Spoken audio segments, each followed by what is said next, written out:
Battleground Productions presents Brass, the audio series, Episode 18, Apples and Coppers. The year is 1885, but not one that would be familiar to you, for this is a world that differs in many ways from the one in our history books. For one thing, the sky over London is one where large inflatable airships are a common sight. Less so, however, are small rigid-wing aircraft only large enough to carry 2 people, including the pilot. One such pilot, Conrad Grassley by name, stands in front of his craft on this beautiful autumn morning in Hyde Park, trying to elicit interest from passers-by in the Butteridge Fixed-Wing Flivver! 10 thrilling minutes that are the ride of a lifetime! Gentlemen, ladies, the dirigible is a winged fossil. The aeronautical future belongs to the machine behind me. You, ma'am, wouldn't you like to give it a go? Or you, sir? I should think not. You won't get me up in the sky unless it's by gas balloon, as God intended. Well, then, how about you, sir? Aye. You seem like a man who appreciates some speed. Yes. £5 buys you the air above for 15 minutes. How fast is your craft? Well, faster than a horse can run. Could it catch a dirigible? The Butteridge Fixed-Wing Flivver can outspeed practically any dirigible in the sky. I see. And how high can it go? 8,000 feet. Theoretically. How much to put that theory to a test? Sorry? I am very wealthy. Look at my wallet. All of this money is yours. That'll buy more than 15 minutes. Good. It is meant to buy your plane and your skills as a pilot. You're not planning some mischief, are you, sir? No, I'm planning on preventing it. Show me how we start your machine. And with that, Lord Whitestone and his pilot walk over to the strange-looking craft and begin preparing its ascent. Meanwhile, back on Babbitt Street, the dozen men tasked with breaching the door of the Brass residence have recovered from their interlude with a water cannon and are awaiting further instructions from their leader. Mr. Crawford, sir. Yes? Just heard from the sewer rat. Water's out for the street, sir. Excellent. You hear that, boys? We've closed the taps. That finishes their bleeding water cannon. Now get over here and pick up that battering ram. Now, up those stairs. Go on, they won't bite. Just a bit soggy is all. There, it's just a little splash. What's left in the hose? What did I tell you, lads? Now, on my signal. 1, 2. Sparks and damnation! They've got the stairs wire. Get back! Get back! Well? Perfect timing, my dear. You can shut it off. Are you certain? We should give them a chance to retreat. I don't see why. Madeline. All right. But they'll find way around this, Benjamin. In time, perhaps. But even now, I wouldn't be surprised if the constabulary are on their way. Experimental message or no, you can't shut down an entire street of exclusive Mayfair homes for any length of an autumn morning. Oh? Seems to me that's exactly what they've done. For the moment. We must see how things progress. Why give them the initiative? What do you suggest? More serious measures. Are you referring to... Mrs. Drake. Ma'am? Hi. Is the Gatling gun in working order? Impeccably, ma'am. And we have drilled with it once a month in your absence. Who are your gunners? Well, that would be Clarissa and Gordon. Gordon. The gardener. Who also keeps the pigeons. Yes. Didn't know he was much of a shot. With the Gatling gun, you needn't be much of a shot, Benjamin. Fair point. He's the feeder, sir. Clarissa is the one with the keen eye. Have them take their positions. Very good, ma'am. Madeline, our would-be assailants have yet to scratch the paint on our front door, and they're strewed about the street, waterlogged and electrocuted. What's your point, Benjamin? Let us give our adversaries the opportunity to retreat before we take more extreme measures. Very well. What are they doing now? They've gathered around that big fellow in the black coat. Let me see. Here. I recognize him.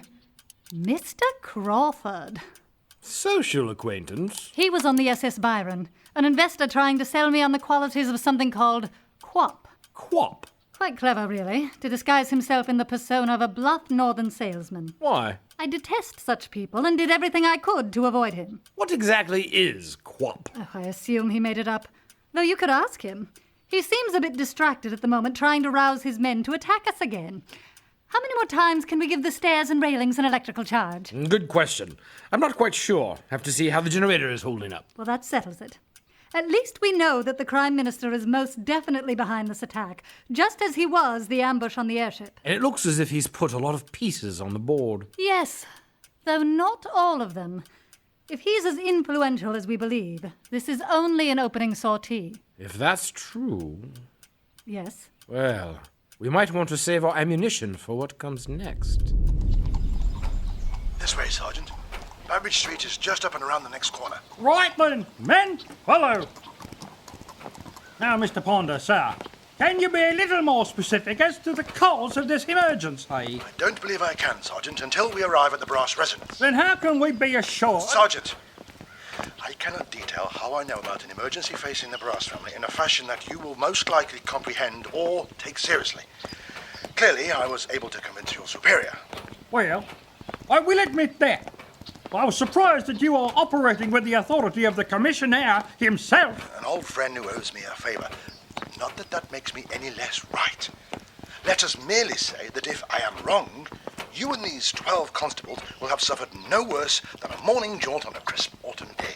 Very well. That being said, I hope they are prepared for violence. It's a dangerous city. We are always prepared for violence. Now, Burbage Street. That's this one round the, well, I'll be a street market. It is. And blocking the street. Oi, you lot, you need to move this along. Hello there, Constable. Hello yourself, and it's Sergeant. Begging your pardon, sir. I'm Conrad Buttons. Is there a problem? You're blocking the thoroughfare. But, Sergeant, this is the St. Julian Market. St. Julian? It's been happening on this very spot, this historic site, ever since the year 1157. I don't recall ever having heard of it. Oh, yes. Honours the feast of St. Julian, the famous Roman emperor. And you know, Sergeant, it's a morning market. They'll be gone in an hour. Oh, very well. But you must make room for me and my men to pass. Of course. Oi, you lot, move your barrows. The constabulary require egress. There you go, sir. Much obliged. Right, follow me, men. Sergeant, with all due respect, Mr. Wright? this is no ordinary street fair. Seems ordinary enough. Might pick up some fresh veggies for the missus on the way myself. Yes? Well, the Emperor Julian was a pagan. St. Julian's Day is in August. If this is a street market, where are all the ruddy customers?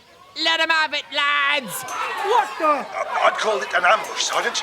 Good thing I'm wearing my sword on. Look out! Sir, I'm all right. Men, fall back. Fall back. Men? all here, Sergeant. More or less. All right, what the hell was that? Sergeant, they're flipping the barrows. Barrows to barricades, easy enough. Barricades? Is this revolution? Unlikely, Sergeant. And now that I have a moment to recognize some faces, that's not a street market. It's the Coster mob. Are you? Surely you've heard of them.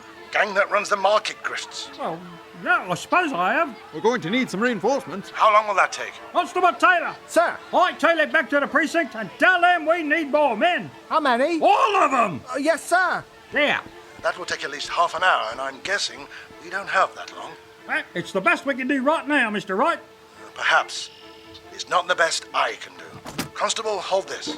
What's that? I never leave home without additional arms. You mean guns? I mean arms. Specifically, my artillery arm, if you could be so kind.